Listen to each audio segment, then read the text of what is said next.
Today we will explain disaster management chapter 2, that is survival skills.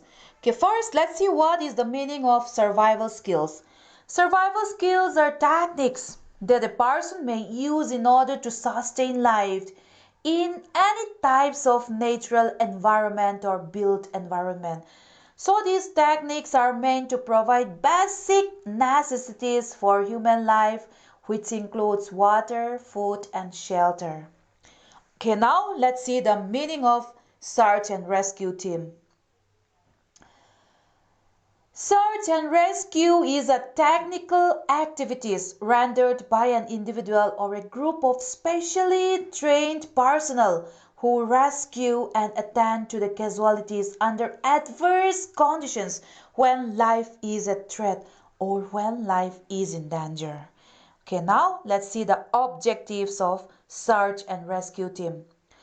The main objectives of search and rescue team is to rescue trapped survivor of a disaster, and then first aid should be provided to the injured people, and after first aid is given, further medical help should be arranged, and in the events of any death during this disaster, the team should ensure the immediate disposal of the bodies, as this may cause health hazards for the others.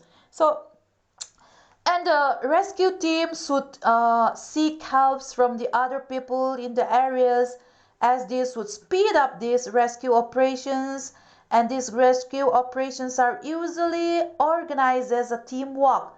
Team efforts is the backbones of these rescue operations, and there should be cooperations among the members of this search and rescue team. Okay, and now let's see some of the qualities that the rescue team should have. The individual should be honest, emotionally sound, decisive, and he or she should be above 18 years of age, and he or she should have sound health, good health, and should have the will to work and save lives, and should have reading and writing ability.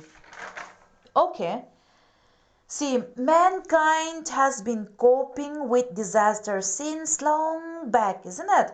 And we cannot predict a disaster, but we can always be prepared for it.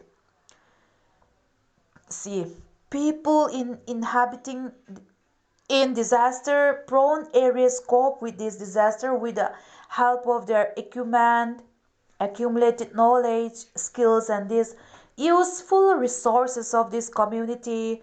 Search and rescue is a technique activities rendered by an individual or a group of specially trained personnel who rescue and attended to the casualties under adverse conditions when life is a threat, or it is organized in a close cooperations with the community, and this rescue team would be in a positions to adequately plan the rescue operations based on manpower, equipment, and methods. Okay, now let's see manpower.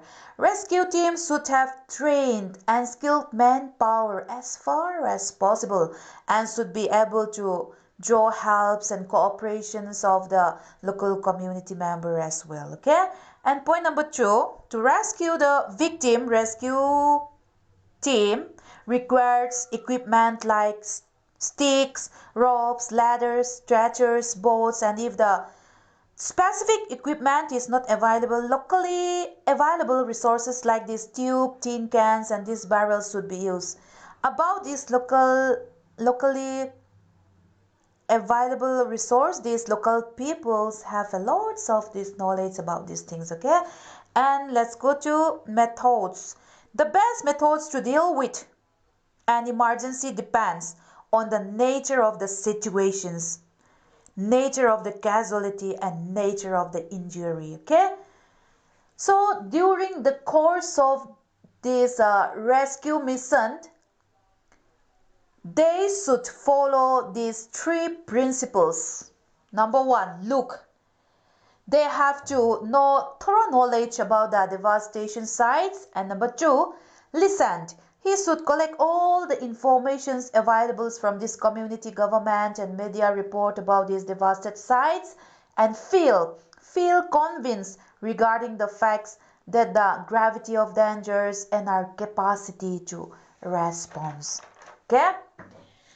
Okay, now let's see some of the precaution to be taken in order to rescue a person from this damaged building.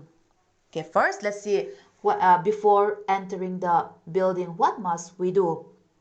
We have to be careful and see carefully the constructions of the buildings and these collapsed portions, and we have to check carefully whether the walls need any support or not, and we have to be very alert about the possible hazard which can occur from these weak structures. Okay, and when entering the damaged building, we have to have helmet, and we should not go alone.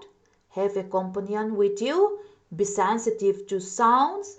Keep calling your company. And be careful not to touch these open wires while while entering this damaged building. Okay? And while moving inside the damaged building, do not light fire. Stay or move by the walls, close to the wall. Be careful on every step. Avoid pulling anything that is projecting out from the collapsed portions. Okay? Do's and don'ts for search and rescue team.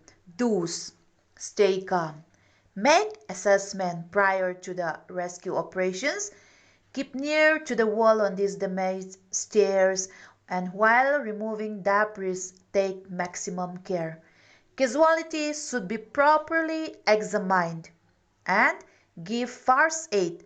Check and facilitate breathing. Covered with blanket or tarpaulins to prevent further injury. Use sharp tools carefully. Loosen the clothing of the injured persons. Keep the patients in lying down positions and give artificial respirations and control bleedings. Okay, let's see. Don'ts. What are the things that we should not do in search and rescue team? Okay? Do not start rescue work till equipped with adequate informations. Do not panic. Do not pull timber out of the wreckage, and do not crawl over these debris, and do not move the injured person carelessly. Do not touch this live wiring, and do not violate these safety norms. Okay, and let's see this first aid. What is the meaning of first aid? First aid means a set of measures that can be taken immediately after an accident, not with a view to cure, but with a view to preventing further harm from occurring. Okay? And the three main objectives of first aid are preserving life, preventing the victim's conditions from further decline, and is promoting recovery. Okay?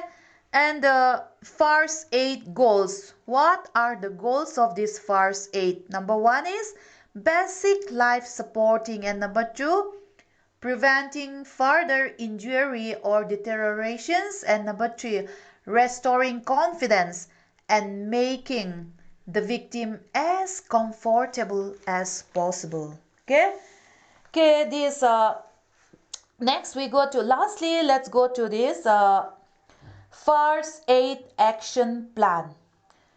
First First aid action plan is a vital or important to assess whether the victim has any life-threatening conditions, and if the immediate first aid is necessary. The golden rule of first aid is keep calm, do not panic. Action plan is vital for vitals to assess, okay, whether the a victim has any life-threatening conditions. These are DRABC. We have to check this DRABC.